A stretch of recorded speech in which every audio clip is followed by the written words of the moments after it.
What's going on, everybody? Eric Lindquist at Stochastic here on the Odd Shopper channel, coming to you with a Tuesday edition of MLB Lindy's Leans, Likes, and Locks. Hit that like button, subscribe button, notification bell. Goes a long way for me on this video. Goes a long way for you.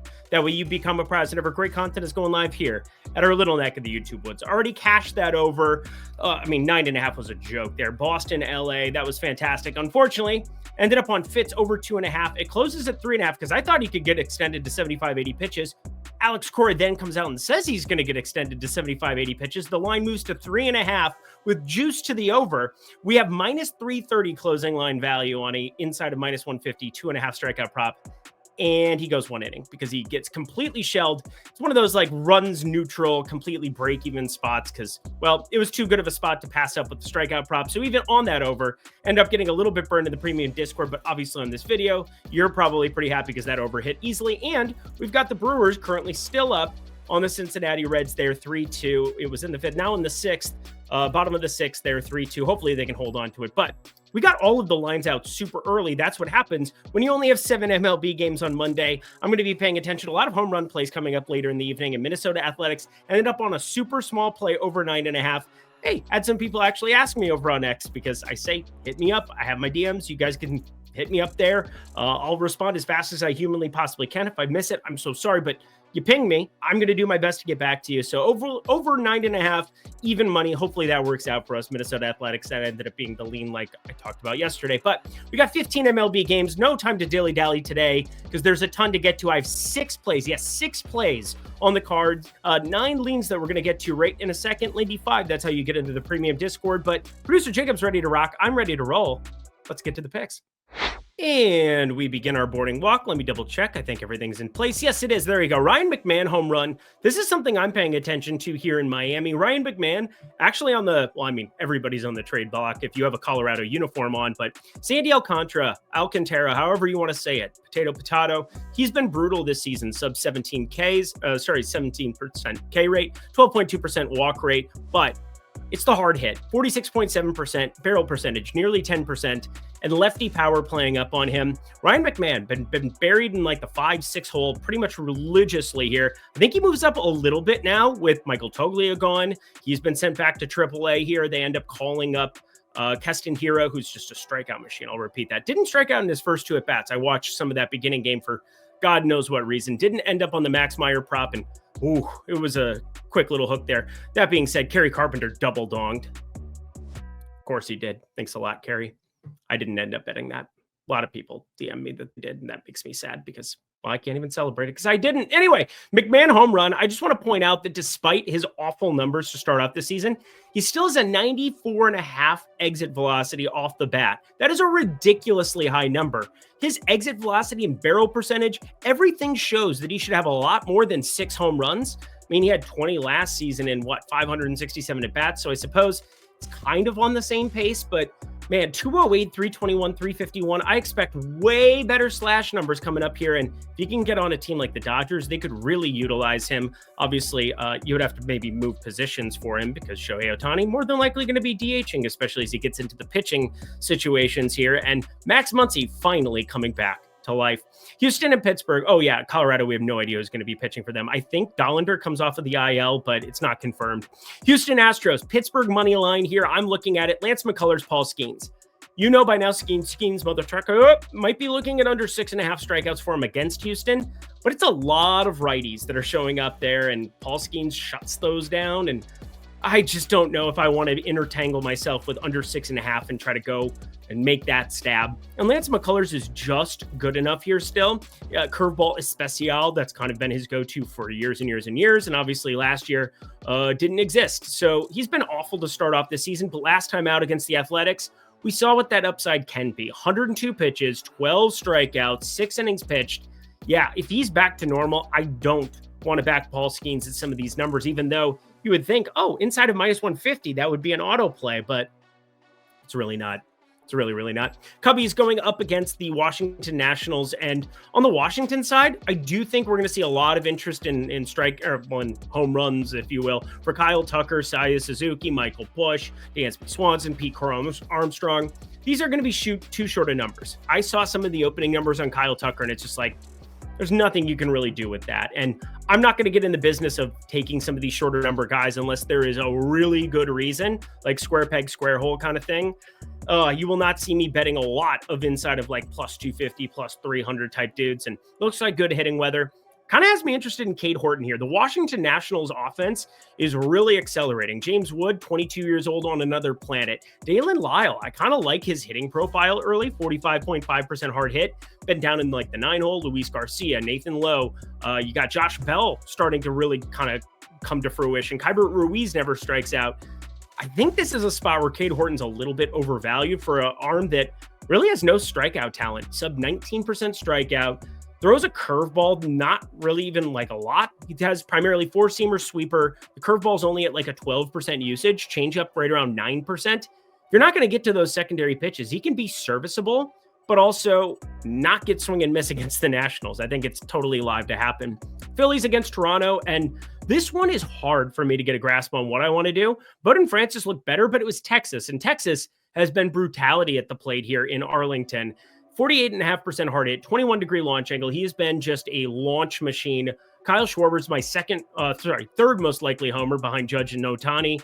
That doesn't surprise anybody, but 629 expected slugging, 18-degree launch angle. While I like that number, while I think it makes sense, it is too short of opening numbers. I mean, every single time inside of plus 250, plus 260 now. And I just recovered, or just not recovered, I covered everything on Lindy's long balls where we were up 5 units on the short. You guys can check that out here on the Odd Shopper YouTube channel. Covered it in depth as well on X at Eric Lindquist. Go follow me there. But the run line for him against Christopher Sanchez, or with Christopher Sanchez, I suppose, on the Philly side, just going to be a pass for me for now. Next block of games, boop, Tom Paxton acting. Ronald Acuna has been just smacking that base. But Zach Gallen on the mound. I want to double check the weather too. You get some of these pop-ups in Atlanta, and you've also gotten Spencer Strider on the other side. I do think there's a world I kind of put like a double lean where I think over 17.5 outs actually makes some sense for him.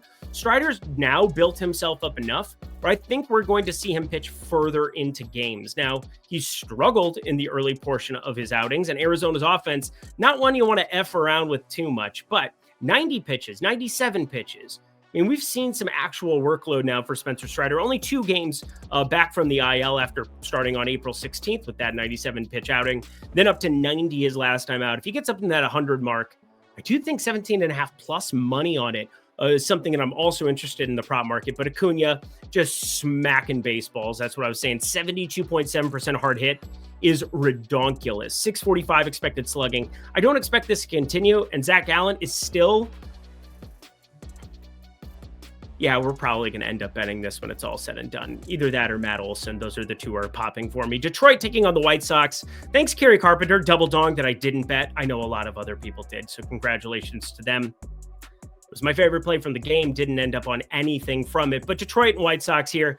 I do think Chicago puts their ace on the mound, and I'm using that kind of loosely, but also I think he's probably the most serviceable arm by a mile. Shane Smith, 367 expected slugging, 12.4-degree launch angle, pretty mediocre middle of the road there.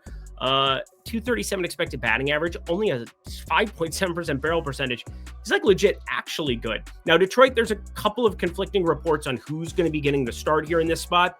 My guess is that it ends up being Gibson Long. He is coming off the 60-day IL, has not pitched in a game yet this season, but he's been pitching in AAA Toledo, went through some of his stuff, got up to 5 1/3 his last time out. I think there's a chance that they make him kind of your 5th starter going forward. I don't think he's all that good. I don't really like the stuff in the past. We'll see. It's just one of those tough spots to really get a grasp of what you want to do, considering we haven't seen him at the big league level and no stats on him in a long, long time. Cal Raleigh home run. He hit one for us on Friday and Saturday and Sunday, 2 of which on Lindy's long balls. Sunday, that was Discord only because it was my only home run play on the entire day on Sunday. Useful. Now, Cal Raleigh, this is a different kind of spot, and I expect his numbers to just get nuked considering he's ascended to the top of the AL board and MLB home run board. Tomoyuki Sagano does not deserve our respect here in Seattle, and lefty power plays up as opposed to righty power in that ballpark at it's T-Mobile. I always want to say Safeco. It just is what it is. But Cal Raleigh home run, definitely paying attention to that one against him. For the Seattle Mariners on the other side, George Kirby, usually try to attack him.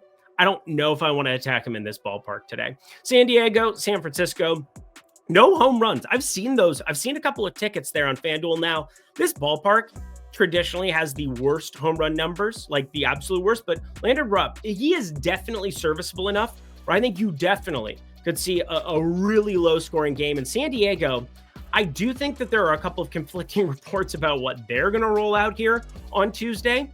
I think, don't exactly quote me on this because I'm not positive and I don't think that they are either, but they do have, oh, where did it go? It just disappeared on me. Where did it go? Burger. I don't know what a burger is, but he's definitely somebody that I broke down pretty in depth. I think he has just enough to keep the ball in the yard here against some of these San Francisco Giants and more of a bullpen type situation after it. I'm going to reassess this one tomorrow, but that was my top play from this one. Not a market I've delved into at all, but I'm trying to intertwine 2+ hits. I'm trying to find routes to find some edges for us here as we get into MLB only in the post NBA season. And last lean, just throwing it out there for the people, Minnesota and the A's. Talked about it yesterday. There are so many times that I want to try to combine something here. Now, the A's in this spot have the worst pitcher on the mound, no matter who it ends up being, because Pablo Lopez, 4 kids, and I got to take all of that ass to showbiz, 31.6% hard hit, 15-degree launch angle. This is one where I do think Pablo Lopez is good enough and doesn't give up as much fly ball contact as a guy like Joe Ryan or Bailey Ober. I think he can survive even in good hitting conditions in this ballpark. But I still kind of think he gives up a solo shot or two. We're over 9, might be the path that we end up taking. Not sure how to approach this game yet. Similar to yesterday, you want to know? Hit me up at Eric Lindquist over on X. I will tell you, or if you're in the premium Discord, you'll definitely see it first. Alrighty, before to the likes, Lindy 5 friends. That is the Lindy and Friends Discord down at the link below. You guys want to join myself, Eitan Shander, and Greg Ehrenberg in the premium Discord? Lindy and Friends is just $5 for an entire week. That's less than $1 a day to get all of my plays, all of my home runs, all of my strikeouts, all of my props, all of my plays. You will see everything up front, forward facing, talking through the plays. And I'm in the Discord a ton. Ask my wife. I love her so much. $5 for your first week. That is promo code Lindy5. Alrighty, y'all, to the plays we go. We begin our morning walk with Cleveland taking on New York. And now, New York, concrete jungle where Tanner Bybee gets his fucking ass beat. Here, this is exactly what's going to happen. Carlos Rodon, 7.5 strikeouts as opening number, and I kind of lead towards the over. What happened? 31.7% K rate here. Yeah, he's walking some dudes from time to time in Cleveland. That can get you in trouble. Short porch out to every direction. That'll get you from time to time too. But Tanner Bybee, why is this number? Why is this number 5.5? Now, I know it's juiced at -150, but just parlay it with anything else that you find to be positive EV or anything else on this program, because it better be positive EV or I'm not going to be betting it. Tanner Bybee has a 19.2% K rate, and the batters you expect to be at the top of the lineup. Yeah, Ben Rice probably now, gone from a cleanup guy down to like the 4-hole. You get Trent Grisham up there, 22.1% K rate. Judge, sub 22% himself. Paul Goldschmidt lead off a lot, 15.1% K rate. What am I missing? Because the only guys who are like absolute K machines, Jason Dominguez, and it's not even a lock that he's going to be batting 5th or 6th here in this spot because Anthony Volpe gets moved up. Now, he has struck out a little bit more against some of these righties, so pay attention to that. But despite Tanner Bybee having decent expected batting average numbers, decent enough exit velocity numbers, only a 19.2% K rate. He has to get to 6 to beat us. That is a tough ask in Yankee Stadium as we head into the summer months. Give me the under 5.5 strikeouts for Tanner Bybee. Next up, LA Boston. Very nice to be able to catch that one in 5 innings. Very, very nice. It's actually 7-5. Boston made a nice little comeback as we're paying attention to that. Joe Adell hits 2 homers. He hit 3 home runs in the first inning. And I don't even want to talk about Dick Fitz. It's a great name. Terrible pitcher in that inning. And again, it was just one of those little, it's not even a trap. It was at 2.5. It was a bad number. I could have middled it if I really wanted to. 3.5 minus money on the over closes at it. We got like $150 of closing line value, more than $150 of closing line value. It's almost $2 of closing line value. Didn't matter. Got eviscerated. Didn't have a strikeout in the first. Gets pulled, and they turn the keys over to Dobbins, I think it was. But anyway, we got ourselves an interesting one yet again. because I think runs are in store once again. Winds blowing out here at Wrigley, and everybody was asking me, I can't believe you're not on a Boston Red Sox at homer. Lefty power isn't the best here, but now you're going to get these righties that are going to potentially look good yet again for Boston. Boston, they got Tyler Anderson followed by Yusei Kikuchi back-to-back days. Nice to see another lefty right after you saw one the day before. Not that I've looked at the data on that. I actually have. But Brian Bayo, 388 ex-WOBA for him for the Red Sox. And he gets to deal against a bunch of righties. But this is just such a brutal arm here lately. This is a guy that I definitely feel wrong about in my couple of years because he's always had a superpower of inducing ground balls. 52.8% ground ball percentage. But 309 expected batting average, no strikeout stuff at all, and now walking 12.2% of batters. That's asking for a lot of problems against the top of this Angels lineup that is kind of reinvigorated with a Trout up there, with Neto playing as well as he is, Taylor Ward and Logan O'Hoppe. And oh my God, I like the over of 9.5 yet again.